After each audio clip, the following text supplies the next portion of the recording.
warahmatullahi wabarakatuh. Bapak Ibu Guru SMP Negeri 2 Padamara yang saya hormati, marilah kita panjatkan puji syukur hadirat Allah Subhanahu wa Ta'ala atas segala nikmatnya. Semoga pandemi COVID-19 segera berlalu. Mohon maaf Bapak Ibu menyita waktu istirahat Bapak Ibu semuanya. Insya Allah kita dalam kondisi sehat walafiat ya Bapak Ibu semuanya. Baiklah Bapak Ibu guru yang hebat, izinkan saya untuk menyampaikan pengimbasan kegiatan Fintech Guru Belajar dan Berbagi yang telah saya ikuti selama beberapa hari. Bapak Ibu, untuk mengikuti program Guru Belajar dan Berbagi, banyak hal yang saya dapatkan selama mengikuti kegiatan Fintech tersebut. Banyak sekali tentunya manfaat yang saya dapatkan dari kegiatan Fintech ini.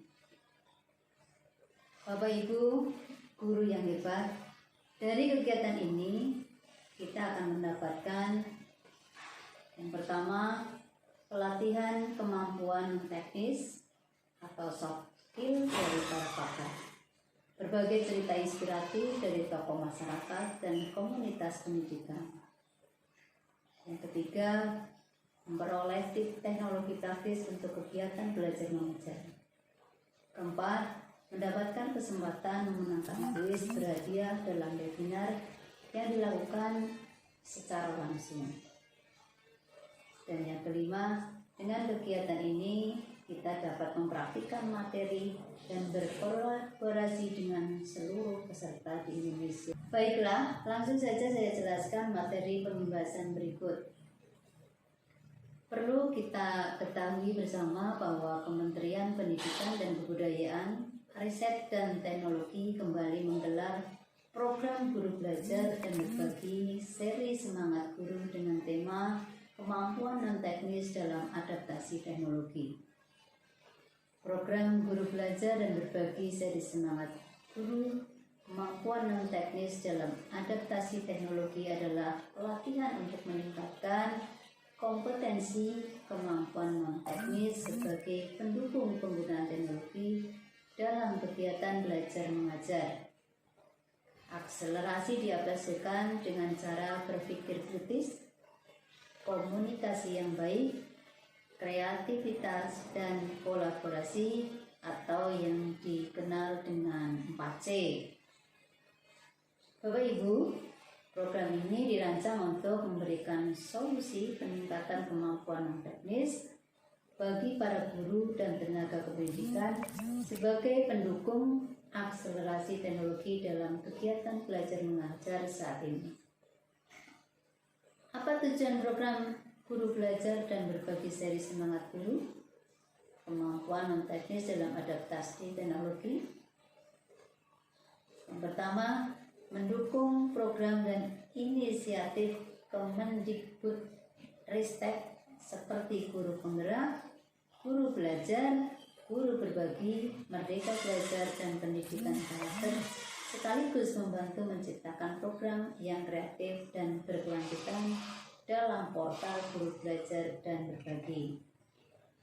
Kemudian meningkatkan pengetahuan guru tentang penggunaan teknologi sederhana tetapi berdampak besar.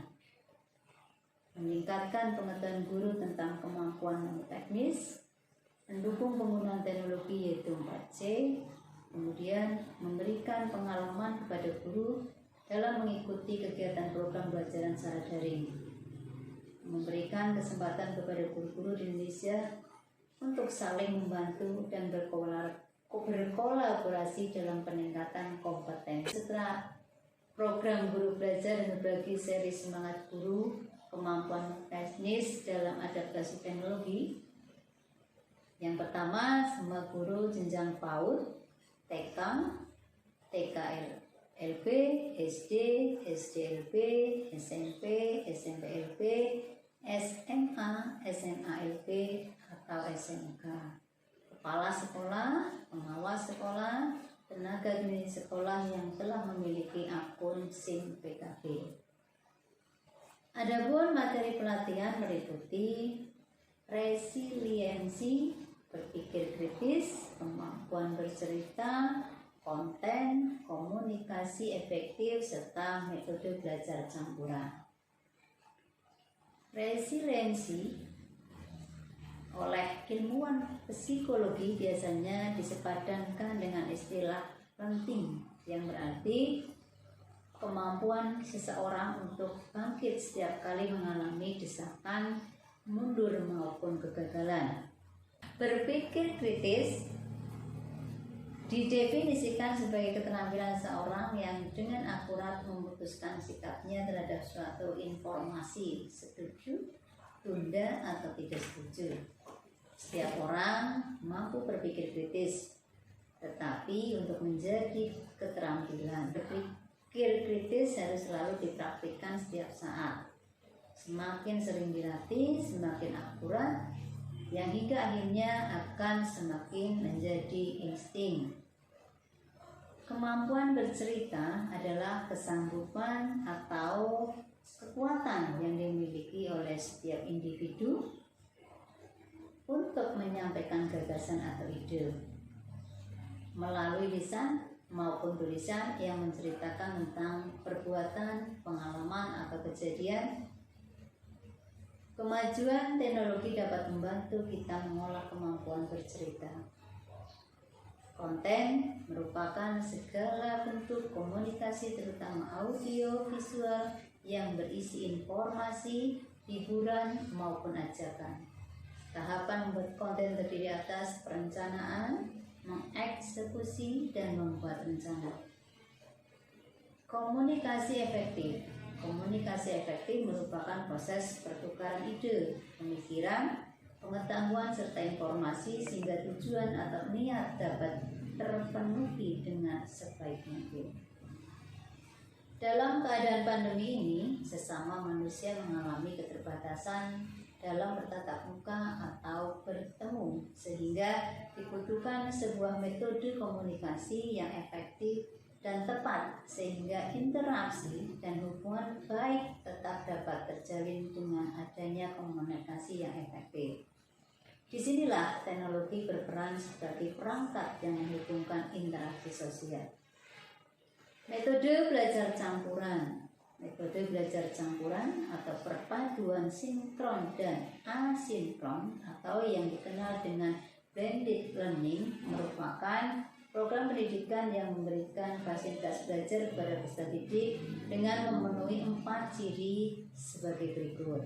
Pertama, mengikuti pembelajaran secara asinkron yang memungkinkan peserta didik bebas untuk mengatur waktu, tempat, alur, dan tempo belajarnya. Kedua, mengikuti pembelajaran sinkron dengan pendampingan guru pada suatu waktu dengan model belajar tentu.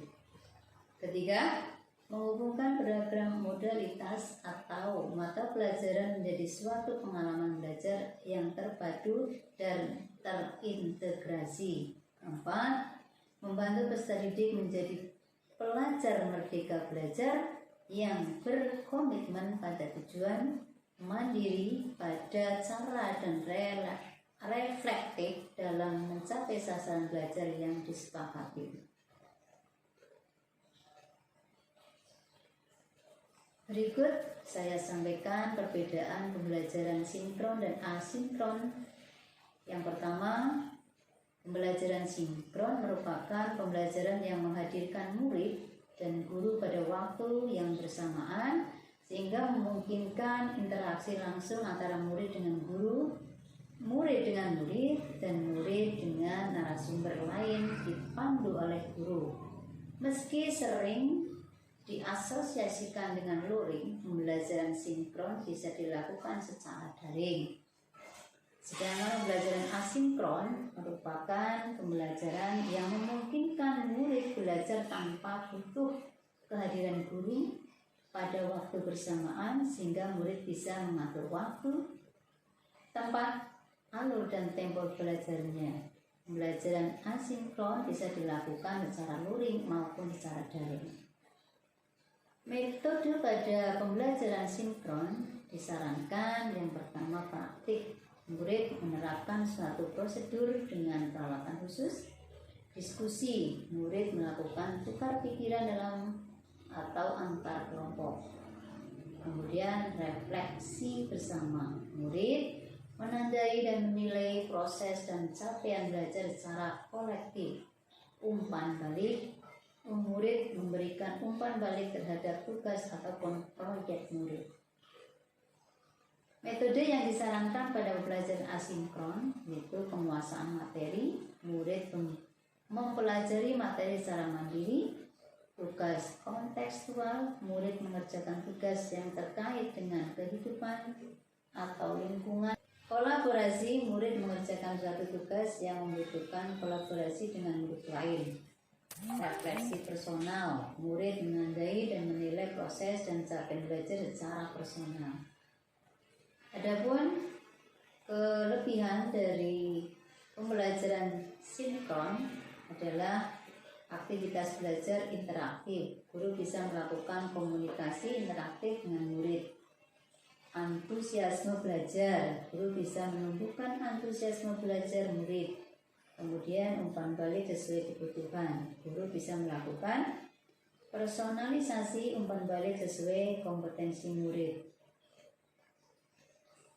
Kelebihan dari pembelajaran asinkron antara lain yang pertama fleksibilitas jadwal, murid bisa mengatur jadwal belajarnya secara mandiri.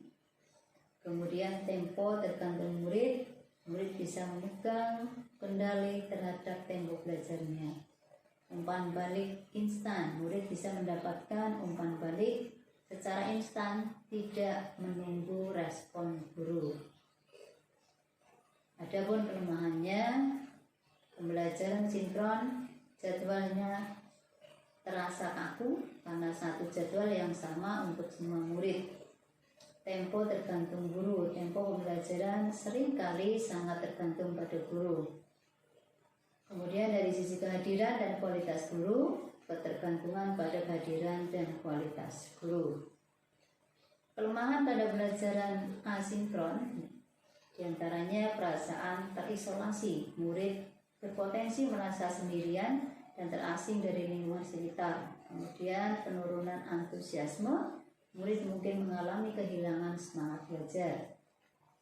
Dari sisi kualitas bahan ajar, ketergantungan pada ketersediaan bahan ajar yang berkualitas. Alasan pemilihan pembelajaran campuran diantaranya karena kebutuhan peserta didik, untuk kemandirian belajar, tujuan pembelajaran, karakteristik umpan balik, serta ketersediaan waktu peserta didik. Demikian Bapak Ibu yang bisa kami sampaikan dari hasil Fintech program guru belajar dan berbagi seri semangat guru kemampuan non teknis dalam adaptasi teknologi, mudah-mudahan bermanfaat. Sekian. Wabillahi taufiq wal hidayah. Wassalamualaikum warahmatullahi wabarakatuh.